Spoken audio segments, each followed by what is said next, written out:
seja bem-vindo ao segundo módulo do treinamento de manuseio, armazenamento e preservação da carga. E neste módulo nós vamos começar falando sobre os equipamentos utilizados na movimentação das cargas. Ok, quais são as vantagens agregadas pelo uso dos equipamentos de movimentação de cargas no transporte rodoviário? Pois bem, todas as máquinas que servem para movimentar os produtos dentro de um armazém são considerados como equipamentos de movimentação de carga.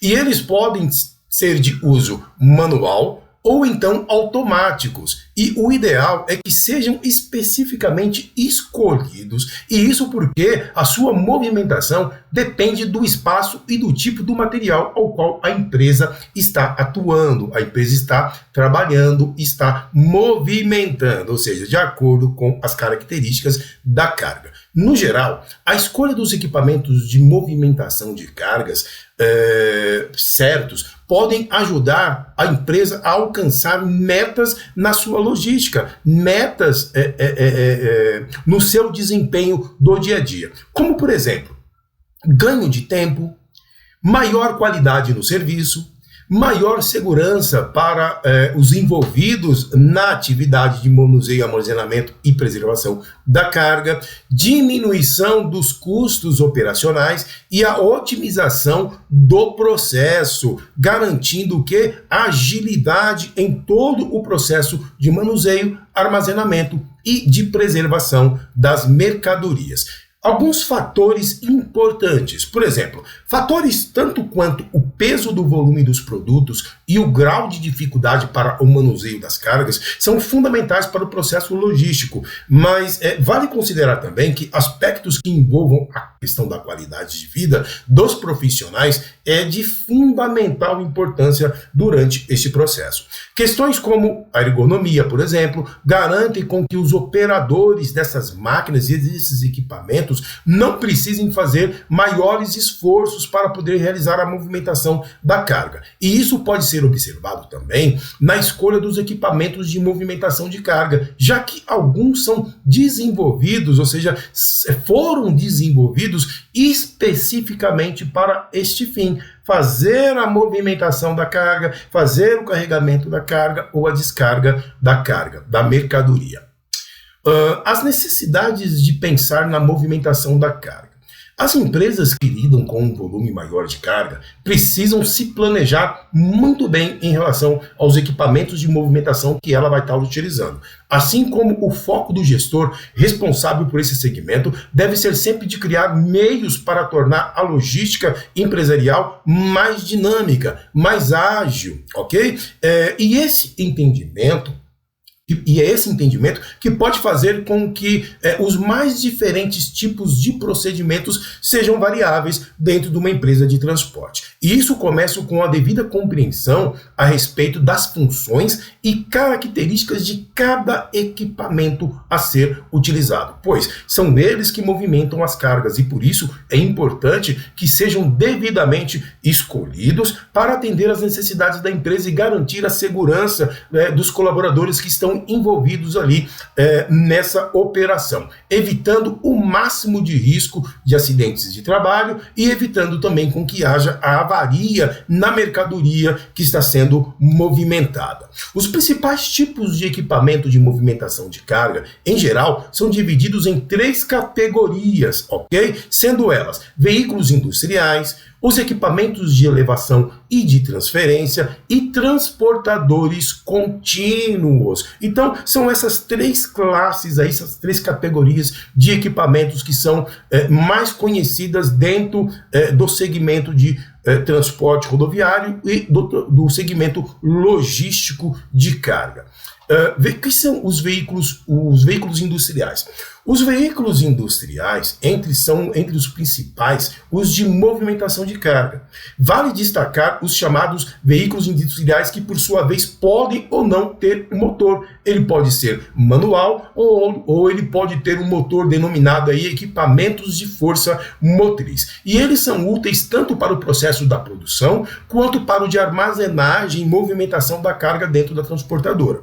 As suas características mais marcantes é o quê? A flexibilidade de percurso e de carga e descarga. Além disso, eles permitem que toda a operação seja feita dentro de espaços delimitados livremente pelo condutor, aquele que estará operando esse tipo de equipamento. Aí nós temos as empilhadeiras, nós temos as paleteiras elétricas, temos paleteiras manuais, temos empilhadeiras elétricas, vários tipos de equipamentos, podendo, conforme eu já disse, podendo ser ele de uso manual, de operação manual, ou ele tenha o seu funcionamento através de uma força motriz, tenha um motor instalado nele. Equipamentos de elevação e de transferência. Os equipamentos de elevação e de transferência de cargas, eles servem para mover itens diversos de um ponto até o outro, dentro de uma área fixa. Eles não contam com uma grande mobilidade, pelo fato de serem fixos, sendo essa a diferença em relação aos veículos industriais. Entretanto, como eles podem ser feitos sob medida, costumam ser as soluções mais específicas para as demandas operacionais dentro das empresas, como, por exemplo, uma ponte rolante. A empresa ela transporta ali mercadorias de peso, ok? Porém, a dificuldade desse tipo de carregamento é que você vai ter um equipamento estacionário. O veículo ele tem que se locomover até o local e a carga tem que ser levada até o local onde esse equipamento estará fixado, como no caso de uma ponte rolante. E nós temos também os guindastes que podem ser utilizados aí para poder realizar esse tipo de movimentação de carga. Porém, eu volto a recitar, são veículos geralmente fixos em um determinado local. Ele não possui essa mobilidade de transitar em qualquer lugar dentro do estabelecimento. Transportes contínuos. O terceiro grupo é dos transportadores contínuos, tá? São mecanismos mais indicados para o trabalho com cargas tipo granel. Cargas soltas, tá? E volumes em trajetos horizontais, ou ainda verticais ou inclinados. De uma forma geral, eles são formados por um leito em que é inserido o material e depois esse material será deslizado em um sistema de correias ou de corrente infinito, ou seja, ele não para, o seu trabalho ele é contínuo, que deve ser acionado por tambores ou por polias e geralmente são utilizados em empresas que trabalham com maior fluxo de material e que precisam ser transportados em percursos fixos. Aí nós temos o caso de enchimento de veículos de carga a granel, nós temos as esteiras que atuam diretamente nos silos para depósitos de grão e nós temos também o carregamento aí dos minérios, ok? Que são equipamentos estacionários, porém denominados equipamentos de transporte contínuo, ou seja, ele não para, ele tem o processo ali de carregamento de carga que não é interrompido, ele somente para quando finaliza a questão do carregamento, ok? Principais equipamentos de movimentação de cargas utilizados nas empresas de transporte e de logística. As empilhadeiras são equipamentos de movimentação de cargas indicados para elevação e transporte de mercadorias dentro do armazém. Na prática, elas permitem o quê? A movimentação de pesos que podem variar de 1 tonelada até 16 toneladas, sem envolver nenhum tipo de esforço humano. Fora isso, os equipamentos podem ser de diferentes tipos e modelos, como empilhadeiras retráteis, né, as patoladoras e também as empilhadeiras de contrabalanço, tá? Por fim, vale destacar que hoje já existem até mesmo empilhadeiras automatizadas e inteligentes, tá? Que não necessitam de operadores para realizar as suas atividades. Elas trabalham sobre uma programação, tá? E o qual ela é programada para desenvolver determinada atividade, como por exemplo aqueles robôs que são utilizados para poder trabalhar em armazenagem horizontal, vertical. ok? Então ela sobe o estágio, já sabe qual é a doca que ela vai entrar, qual é o número do lance do porta-pallet, qual é o número do pallet, a posição daquele pallet, e ela retira e traz aquele volume até o seu local de carregamento do veículo, ok? E a mesma situação ocorre na questão inversa, quando você vai estar armazenando esse veículo dentro do teu armazém, dentro do armazém de cargas. Empilhadeiras retrátil. As empilhadeiras retráteis, elas são compactas para ambientes internos que exigem alcançar locais mais altos. No geral, ela é ideal para situações que exigem uma maior versatilidade ali no processo de manuseio da carga. A empilhadeira retrátil é composta por uma torre e segue os seus comandos do operador, permitindo que a ação humana seja mínima e segura, mas ao mesmo tempo essencial para que o processo se dê e se desenrole com qualidade.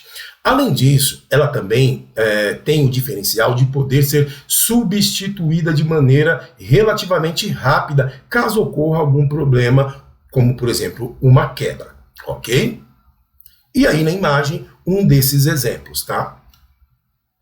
Empilhadeira patolada, tá? Este equipamento para movimentação de cargas tem como diferencial o baixo custo, tanto na operação quanto na manutenção. Nesse tipo de empilhadeira, o operador ele pode atuar em pé, andando ou a bordo do equipamento, sendo essa uma grande vantagem ali para poder agilizar o processo. Ou seja, nesse caso, os equipamentos de movimentação de carga podem se adequar ao conforto de quem está operando aquele equipamento. Os movimentos de tração e de elevação são acionados de maneira eletrônica, o que também é importante para que o operador não faça maiores esforços físicos durante a sua atividade. E aí tá um exemplo aí dessa empilhadeira patolada, ok? Então o operador ele vai conduzindo ali, é um equipamento de força motriz e ele, nós temos vários modelos. Tem um modelo em que o operador apenas vai andando junto com esse tipo de equipamento e também existem modelos em que o operador ele consegue subir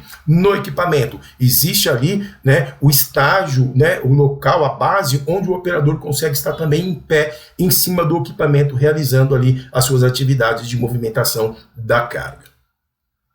Empilhadeira contrabalançada, que é a mais comum utilizada aí, né, nos segmentos de transporte. Nesse tipo de empilhadeira, o operador ele atua sentado e o seu funcionamento ele é simples, já que existe um peso na parte de trás do equipamento para garantir aqui o equilíbrio, né, na hora de movimentar a carga. É por isso que ela tem esse nome, tá? E esse contrabalanço que faz com que o sistema se mantenha no equilíbrio ao longo da operação. Essas empilhadeiras são ideais para locais com maior espaço e ambientes externos da organização, que precisam de soluções para percorrer maiores distâncias. Essas empilhadeiras elas podem funcionar com motor elétrico ou com motor a combustão. Tá? Ela pode ser elétrica ou ela pode ser a empilhadeira que utiliza ali o GLP, usa lá o cilindro de gás.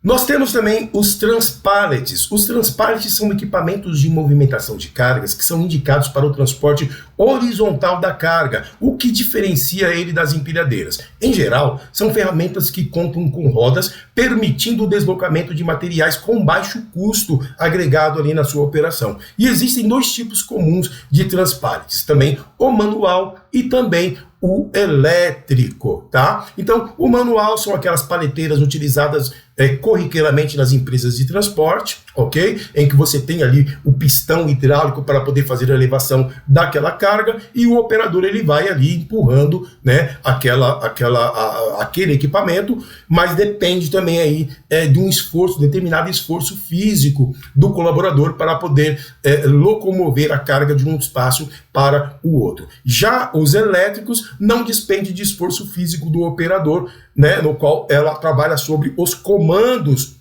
apenas dos botões. E tem a elétrica que o operador ele pode estar andando ali junto com o equipamento, e tem também a elétrica que o condutor ele pode estar subindo no próprio equipamento. Já existe a base específica e elaborada para que o operador seja conduzido também em cima do equipamento, como nos modelos que vocês estão vendo aí nas imagens abaixo.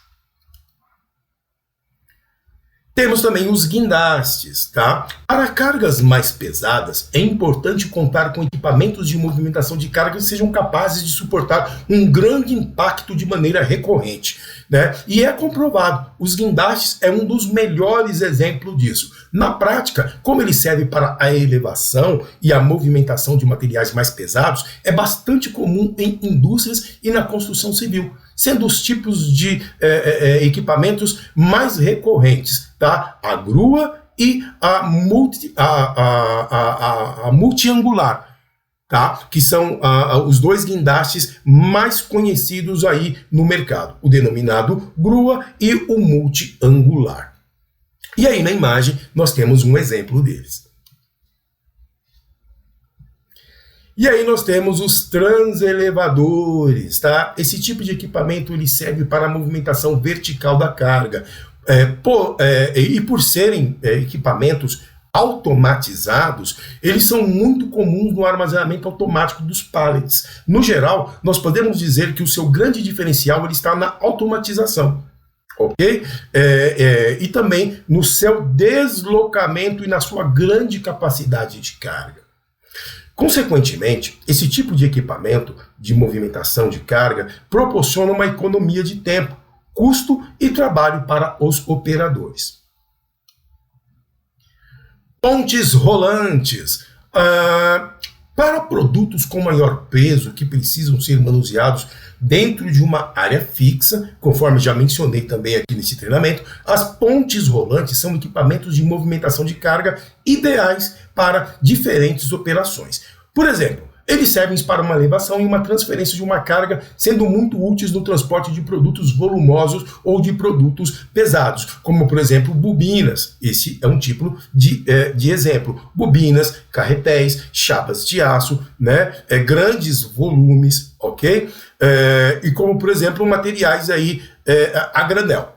E eles funcionam melhor dentro desse sistema, tá? O sistema de ponte rolante dá uma maior agilidade e garantia e seguridade para a carga quando ela é movimentada por meio dessas pontes rolantes, devido às características específicas desse tipo de carga.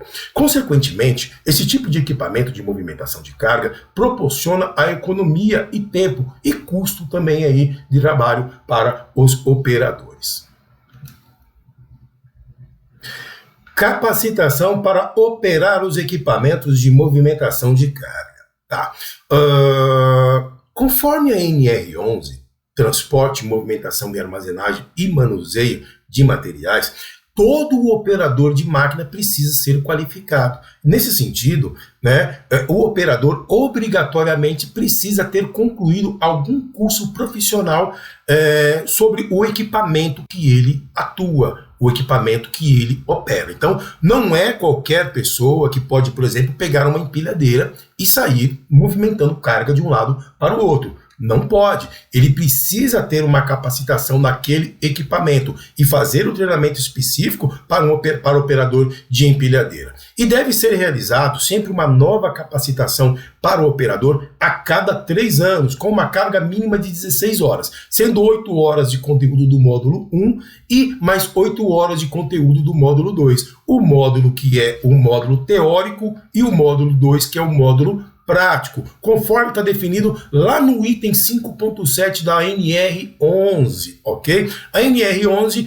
é uma norma regulamentadora do Ministério do Trabalho que foi estabelecido lá pela portaria 3.614, ok? E além disso, existe um outro treinamento voltado à questão agora não de operação do equipamento, mas a salvaguarda, a proteção e a integridade física do operador desse equipamento, que é a NR12, Segurança no Trabalho em Máquinas e Equipamentos. Então, basicamente, todo operador de máquinas ou equipamentos, ele precisa possuir a qualificação conforme estabelecido na NR11 e também conforme determinado lá na NR12. Ele tem que ter esses 2 cursos para poder operar um equipamento dentro da transportadora, dentro da organização. E vale destacar que a carteirinha do operador, ela não serve como habilitação e nem substitui a CNH, ao contrário do que muitos pensam, tá? Então, dessa forma, não é permitido operar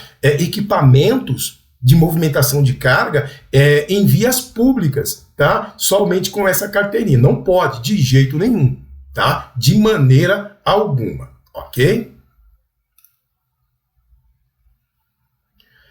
Ok, vamos falar agora sobre os equipamentos de proteção individual na movimentação de cargas.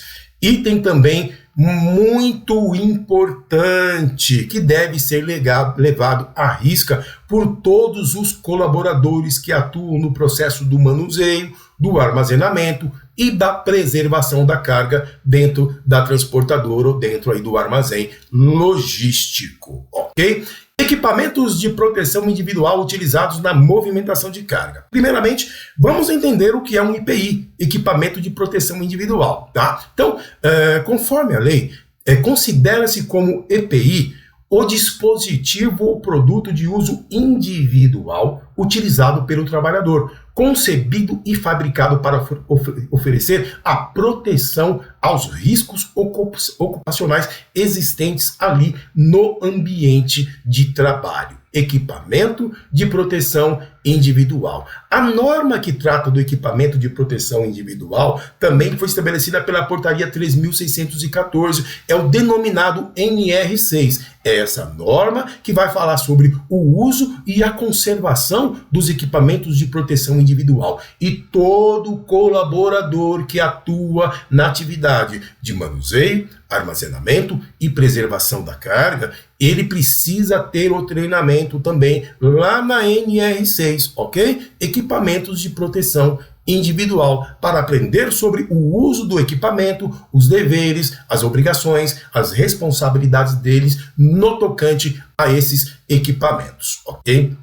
Eu mencionei aqui que os equipamentos eles servem para poder proteger e mitigar os impactos, né, causados aos trabalhadores derivados dos riscos ocupacionais da sua atividade laboral, ou seja, do seu trabalho que é realizado no dia a dia. E o que são os riscos ocupacionais? Os riscos ocupacionais são aqueles que estão ligados a qualquer tipo de situação que não seja saudável e que não esteja de acordo com as normas de desempenho ali naquele ambiente de trabalho. Esses riscos eles podem desencadear problemas de saúde, problemas físicos e problemas mentais para os colaboradores que estão ali desenvolvendo a sua atividade. E de acordo com o Ministério do Trabalho e da Economia, tá? E a Secretaria Especial de Previdência do Trabalho, os riscos ocupacionais eles podem ser encontrados de acordo com o que está determinado lá na NR9 e na NR12 da Portaria de número 25 lá de 1994. Segundo essas fontes, nós podemos classificar esses riscos dentro dos seguintes grupos. Quais são os grupos que se enquadram os riscos ocupacionais, que denominam os riscos ocupacionais? Nós temos aí 6 riscos. Riscos físicos, riscos químicos, riscos biológicos, riscos mecânicos, riscos ergonômicos e nós temos os riscos psicossociais, tá? Então, esses 6 riscos precisam ser tratados dentro de um ambiente de trabalho, tá? E na atividade de manuseio, armazenamento e preservação da carga, esses riscos não estão isentos. Eles estão ali, de certa forma, agindo, estão em meio ao ambiente de trabalho, no qual a empresa precisa se preocupar, tá? E com base nisso, oferecer para os seus colaboradores os equipamentos de proteção individual adequado para que possa mitigar, diminuir o impacto desses riscos existentes do ambiente de trabalho, de forma que eles não venham impactar de forma negativa a saúde deste colaborador que está exposto a esses riscos. Responsabilidades da organização em relação aos equipamentos de proteção individual. Então, a norma, a NR6, ela determina quais são as obrigações da empresa no tocante aos IPIs. Tá? Então, ela menciona o seguinte, ó, cabe à organização quanto aos equipamentos de proteção individual adquirir somente o equipamento de proteção individual aprovado por um órgão de âmbito nacional competente em matérias de segurança e saúde do trabalho, ou seja, o Inmetro, ok? É ele quem valida, é ele quem avalia, é ele quem credencia todo equipamento de proteção individual para que o Ministério do Trabalho e Emprego possa conceder o certificado de aprovação para aquele equipamento, o denominado CA. Também é obrigação da organização orientar e treinar os colaboradores com relação ao uso e conservação dos equipamentos de proteção individual e fornecer para o empregado, de forma gratuita, os equipamentos adequados de acordo com os riscos existentes ali no ambiente de trabalho e que esses EPIs sempre estejam em perfeito estado de conservação e funcionamento. Também a empresa ela precisa registrar o seu fornecimento ao empregado. Tá? Então, não basta entregar o equipamento de proteção individual, a empresa ela precisa recolher ali a assinatura do colaborador, dando ciência e registrando, dizendo, olha, a empresa me forneceu determinado equipamento de proteção individual. E geralmente as empresas utilizam aí, né, a ficha de controle de entrega de equipamento de proteção individual. E cada vez que ela entrega o IPI para o colaborador, ele precisa assinar, validando que a empresa está fornecendo para ele o IPI para que ele possa utilizar no seu dia a dia. Além disso, também a empresa precisa se responsabilizar pela higienização e a manutenção periódica, quando aplicáveis, tá? Esses procedimentos em conformidade com as informações fornecidas pelo fabricante ou importador do equipamento de proteção individual. Também ela tem que substituir esse equipamento de proteção individual sempre que esse se encontrar fora das conformidades ou de maneira que ele não possa ser mais utilizado pelo colaborador. Então, deve haver ali a substituição imediata desse equipamento de proteção individual e essa também é mais uma obrigação da empresa. E também a empresa ela precisa comunicar ao órgão de âmbito nacional competente em matéria de segurança e saúde do trabalho qualquer irregularidade observada em um IPI que ela comprou e um equipamento de proteção individual que ela adquiriu e que ela observou que não está de acordo com os padrões e com as normas de segurança.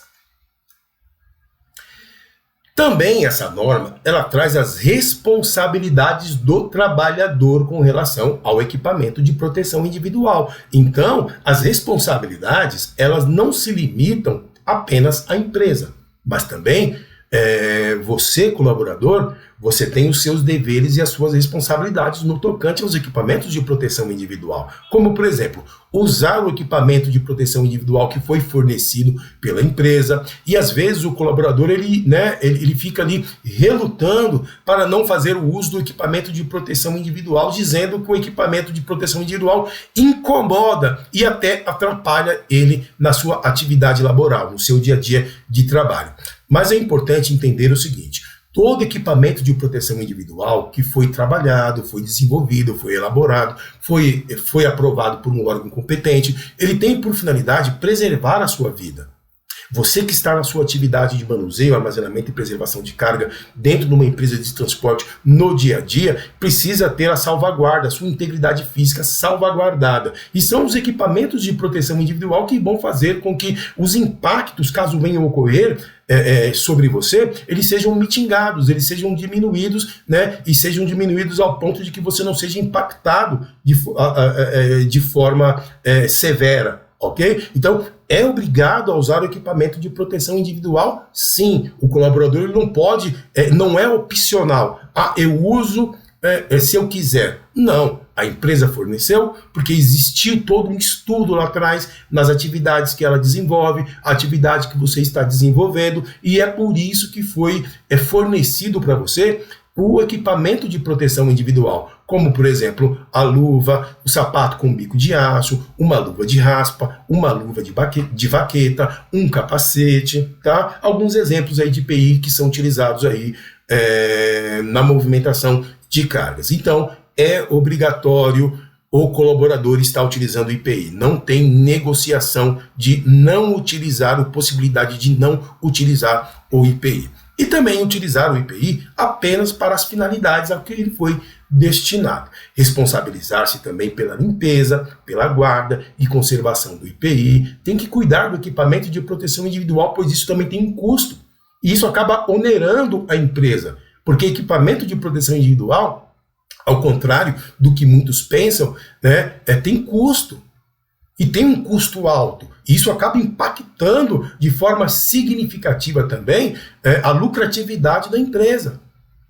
Porque ela precisa comprar os equipamentos adequados e homologados pelo Inmetro, e esses equipamentos possuem um determinado valor agregado. Então o colaborador ele precisa também ter consciência de que ele precisa salvaguardar o IPI dele. Tá? Então, muitos colaboradores, a gente vê aí nas empresas de transporte, o colaborador pega o IPI, deixa jogado em cima de extintor de incêndio, em cima de parte, vai almoçar, esquece o IPI, acaba perdendo, depois vai lá no RH, né, pedir, ou no departamento de gestão de pessoas, pedir um novo equipamento de proteção individual, ou para o técnico de segurança, preciso de IPI, o que aconteceu com o seu? Eu perdi. Gente, temos que ter essa consciência de que é responsabilidade minha ter o cuidado com o equipamento de proteção individual também. Não é porque a empresa tem a obrigatoriedade de me fornecer o EPI de forma gratuita, não podendo cobrar de mim, que eu vou tratar de qualquer forma também e não vou dar importância para o equipamento de proteção individual. Pois isso demonstra que aquele colaborador não tem um comprometimento com a empresa. Ele está jogando contra a empresa. Tá? Então ele precisa abraçar essa responsabilidade e saber que ele é responsável pela salvaguarda, pela higienização e limpeza do seu equipamento de proteção individual. Também é responsabilidade do colaborador comunicar à empresa quando esse IPI for extraviado ou quando esse IPI sofrer qualquer tipo de alteração que torne ele inútil ou impróprio para a sua utilização. E além disso também, o colaborador precisa cumprir, né, as determinações da organização sobre o uso adequado do equipamento de proteção individual, cabendo até dispensa por justa causa, ok? Então, lá na CLT, Convenção das Leis do Trabalho, existe o artigo que, caso o colaborador relute, né, tenha impulso em poder estar utilizando o equipamento de proteção individual, cabe até uma justa causa para aquele colaborador amparado pela consolidação das leis do trabalho, a CLT. E é o que eu acabei de mencionar. Não utilizar o IPI pode causar a demissão do colaborador por justa causa. Qual que é a base legal para a dispensa por justa causa? Aí nós temos lá o decreto-lei número 5.452 de 1º de maio lá de 43, que é a CLT, as consolidações das leis do trabalho. Lá no artigo 482 da CLT, lá na linha H, ele, né, diz assim, constitui, artigo 42, constitui injusta causa para a rescisão do contrato de trabalho pelo empregador, ou seja, a empresa pode estar realizando ali a demissão do colaborador por justa causa, e são vários itens, tá? Mais um deles, que cita lá na linha H, diz o seguinte: ato de indisciplina ou de insubordinação. Então, o fato do colaborador não utilizar o equipamento de proteção individual, ele está atentando contra a própria vida dele. Ele está procurando um suicídio dentro da empresa. E a empresa ela não pode compactuar com um tipo de ação de um colaborador que não tem comprometimento com a sua própria vida. Tá? E é por isso que tem esse artigo 482 da CLT, que cabe à empresa, se ela achar, olha, já conversamos com esse colaborador, ele foi advertido por inúmeras vezes sobre a obrigatoriedade do uso do equipamento de proteção individual, mas em nenhuma das vezes que ele foi abordado, ele seguiu as normas da empresa. A empresa pode estar fazendo a demissão desse colaborador por justa causa. E aqui, entre nós, já vou dizer para você, colaborador, não adianta querer colocar na justiça, colocar a empresa no pau, abrir processo para poder receber uma causa contra a empresa. Juiz nenhum vai dar uma causa ganha para um colaborador que estava atentando contra a sua própria vida dentro do ambiente de trabalho, ao se recusar a utilizar o equipamento de proteção individual. Então, além de você perder a ação, você vai pagar aí as custas, né? As custas do processo, tá? Então, é melhor garantir a sua integridade física, voltar intacto para a sua casa, poder trabalhar todo dia, levar o pão, o alimento para a sua casa, usando o equipamento de proteção individual, no qual a empresa avaliou, estudou, comprou e te forneceu. Ok, pessoal? Então, fiquem atentos, tá? Pois isso impacta de forma negativa todo um processo da cadeia de transporte, tá? Porque um colaborador que sofre um acidente é um a menos ali na operação, sendo que muitas vezes eu tenho que tirar o colaborador de um outro quadro, de um outro processo para poder ocupar o lugar daquele que se machucou e que se machucou porque não quis usar o equipamento de proteção individual. Então, fica a dica aí, hein? Lembre-se sempre, proteção em primeiro lugar. E caso eu me relute em usar o equipamento de proteção individual, existe um artigo na CLT denominado 482, lá na linha H, que dá para a empresa o poder de me demitir por justa causa. Ok? Recado dado, hein?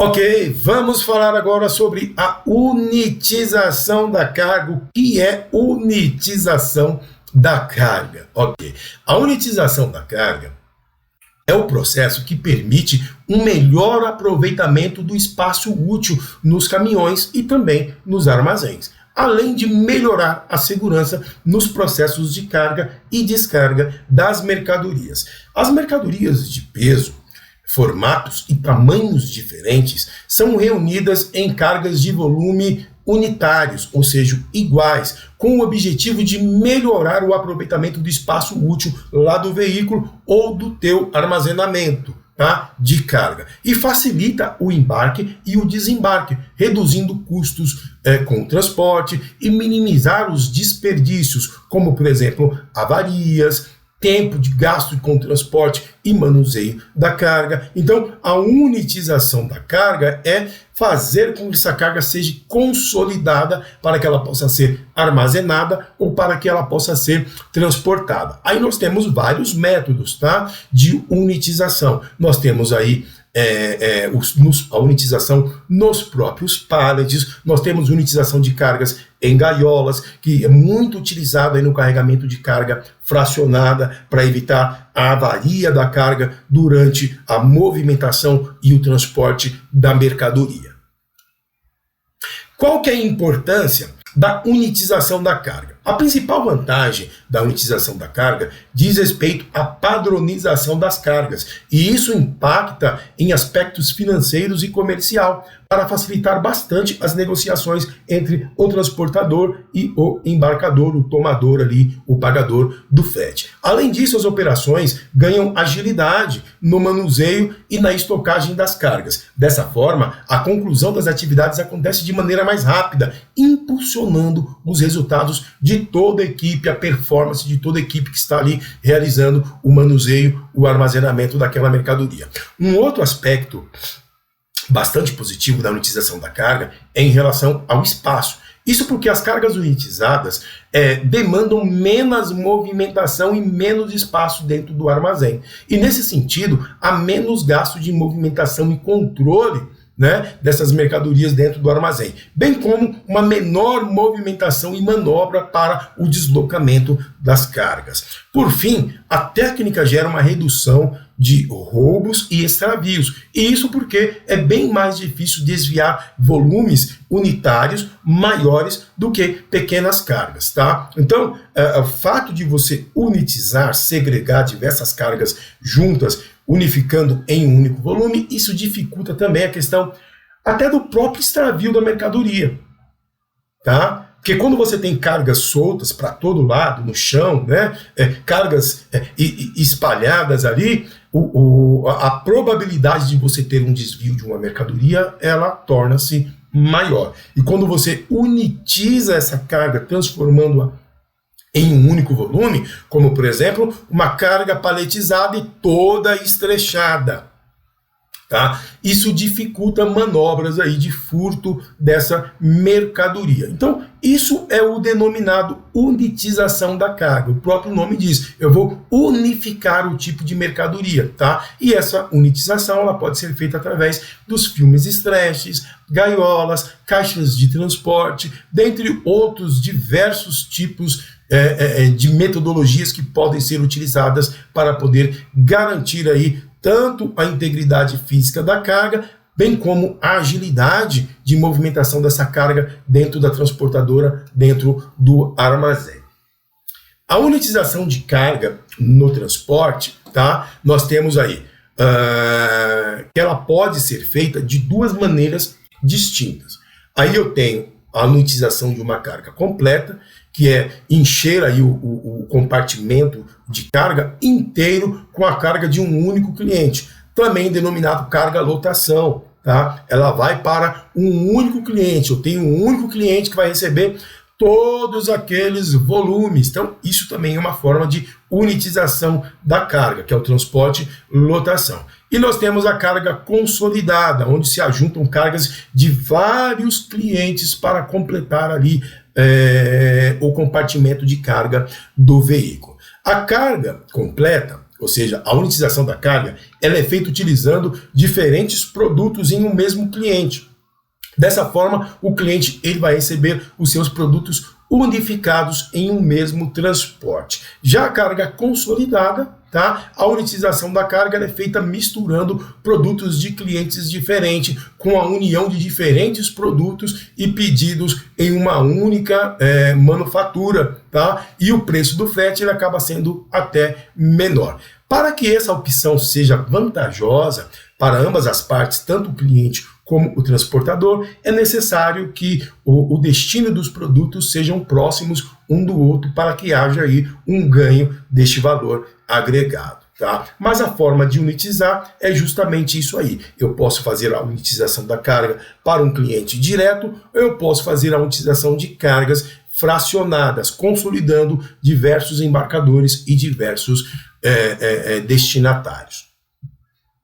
Como é feito a unitização da carga? Então, a junção da mercadoria em cargas de volumes unitários, ela é feita utilizando diversas formas, como eu já citei aqui, por exemplo, fardos, pallets, containers, né, os denominados marine slings, que são aquelas fitas, né, os big bags. Então, são essas formas que utiliza-se aí no transporte rodoviário de cargas para poder fazer a unitização da carga. A unitização por meio de fardo, como que é feito? Tá?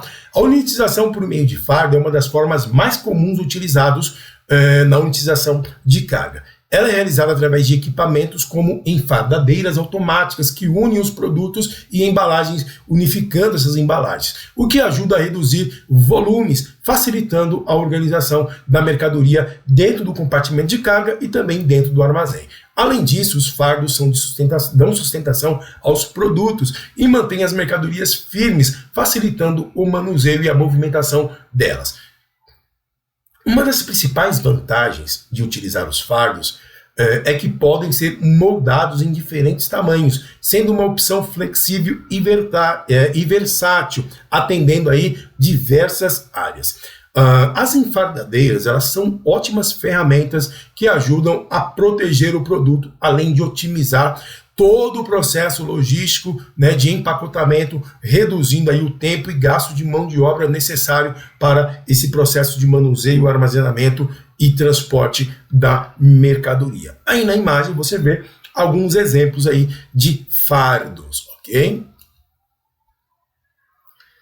A unitização por meio do pallet, utilizando os pallets. Os pallets, juntamente com os fardos, são opções muito utilizadas para unitizar as cargas no transporte rodoviário. Normalmente são feitos de madeira, os pallets, mas podem também ser fabricados de alumínio, de aço, de fibra ou outros tipos de matéria-prima. Na maioria das vezes, eles possuem um formato quadrados ou retangulares. Existem os padrões, como os denominados pallets PBRs, sendo muito semelhantes aos estrados. E a sua utilização ajuda a manter o espaço nos armazéns e as cargas mais organizadas, otimizando o espaço, tanto dentro do armazém, quanto também dentro do veículo. Além disso, quando é utilizado a movimentação de mercadoria automatizada, por meio, por exemplo, das paleteiras, né, dos transportes e empilhadeiras, os pallets tornam-se um processo mais ágil e mais seguros para poder fazer a movimentação da carga dentro do armazém, evitando com que há ocorrências e incidências de avarias. Unitização de carga por meio de containers. Os containers são basicamente caixas sólidas construídas em aço ou alumínio ou fibras que têm por objetivo transportar e resistir, né, o seu uso constante, além de possuir dispositivos de segurança com a função de evitar que a carga seja violada. É muito utilizado para a unitização de cargas que são transportadas por navio, via marítimo, tá? E são construídos com largura padrão de 8 pés, tá? Pois os encaixes nos navios são construídos com esse tipo de padrão de largura, tá? Que são os padrões aí de fabricação dos containers. Já o comprimento desses containers, ele vai variar em duas modalidades, ou de 20 pés ou de 40 pés, que são os tamanhos padrões para os containers de carga. Unitização das cargas por meio dos marine slingers. Os marine slings são cintas de material sintético que formam uma espécie de uma rede, possuindo dimensões padronizadas. São utilizados para o manuseio de cargas que serão erguidas por guindastes ou outros tipos de máquinas. A mercadoria ela é posta sobre uma rede, sobre essa rede, e é permitido com que ela seja içada pelos guindastes, ou seja, içado também por equipamentos de empilhadeira. A unitização da carga por meio dos big bag. Tá? A unitização das cargas por meio dos big bags é feita em embalagens de materiais de alta resistência, como o polipropileno e o polietileno. Tá? Os big bags traduzidos para o português é chamado de grande sacola e o seu formato é capaz de suportar até 2 toneladas de carga. É uma ótima opção para unitização de mercadorias que são transportadas a granel, tá? Ou embaladas em sacos, pois elas ajudam a evitar com que os materiais não sejam perfurados ou que eles sejam rasgados, ok? E podem ser confeccionados em materiais impermeáveis, que não molham, permitindo que sejam armazenados em locais abertos. Além disso, uma opção que otimiza espaço, ok? Isso porque, depois de utilizados, podem ser dobrados, né, e então guardados para serem utilizados novamente. Então, é uma ótima opção e geralmente utilizado aí no transporte das cargas a granel.